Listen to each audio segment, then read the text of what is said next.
Prices are stabilizing in Northern Virginia, which is the number one reason why you may be looking at going ahead and buying in this market in Northern Virginia, where we have all the stuff going on Capitol Hill. It's some job losses going on. We have reductions in staff and we have contracts being canceled.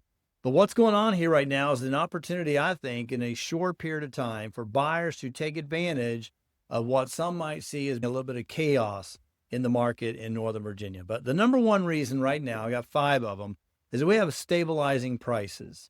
What's been going on in the last several years is going up anywhere from 7 to 13% every single year. And now we have some stable prices. Some would say, oh, they're dropping. 47% of the houses that sold in the last 30 days got more than their asking price, upwards to about 4% more. A third of the properties sold for under their asking price, about 3 or 4% below. And then in the middle there, 17% received the price they were asking for. So that is a stabilization, kind of a little bit of Swiss cheese going on there. Some moving very quickly and for a lot more, some not moving as quickly and for less. But it's the price stabilization that's going on right now. There is more active inventory, but we're not taking on more listings. The ones that are selling for over list price are selling quickly, 7 to 8 days. And the ones that are lingering are taking up to 40 to 50 and even 60 days in some markets to sell. So it gives an appearance that there's a lot more homes on the market. All that's happening is that they're just taking longer to sell, but we have fewer listings than we had last year, actually. So there are fewer new listings, but there's more actives, meaning you have the opportunity to look at them, make a determination whether you want to make an offer, and then potentially go ahead and write up an offer for that property without competition in many cases.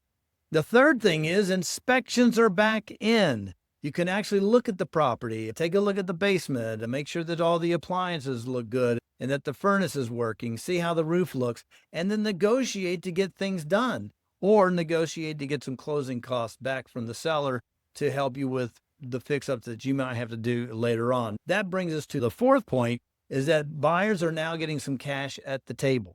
That's only about 15 to 16% of the ones that closed in the last 30 days, but they're getting an average of $12,700 back from the seller to help with their closing cost assistance, and that is helping out a lot. The fifth reason that buyers should be writing right now is VA and FHA, the Veterans Administration and the Federal Housing Administration loans, which are low down payment loans, are now taking up a larger portion of the market than cash. Earlier in the year, 22% of the houses were selling with cash. That has dropped to only 15%. And VA and FHA loans, which have a much better situation for buyers when they're borrowing the money, and they usually have lower down payments, is now starting to get a chance at the table. And so that's another reason for buyers to take advantage of this slowdown in the market that I think we're having for a short period of time. Maybe through the summer, maybe to the fall, things will be picking up. Those are the 5 reasons buyers should get off the dime and go ahead and write an offer on the house they choose. You've got the price stabilization, more inventory, inspections are back, cash at the table for buyers, and more favorable financing with VA and FHA. Thanks so much. Like the channel, put a thumbs up on the video, share this with your friends, and I'll see you next time.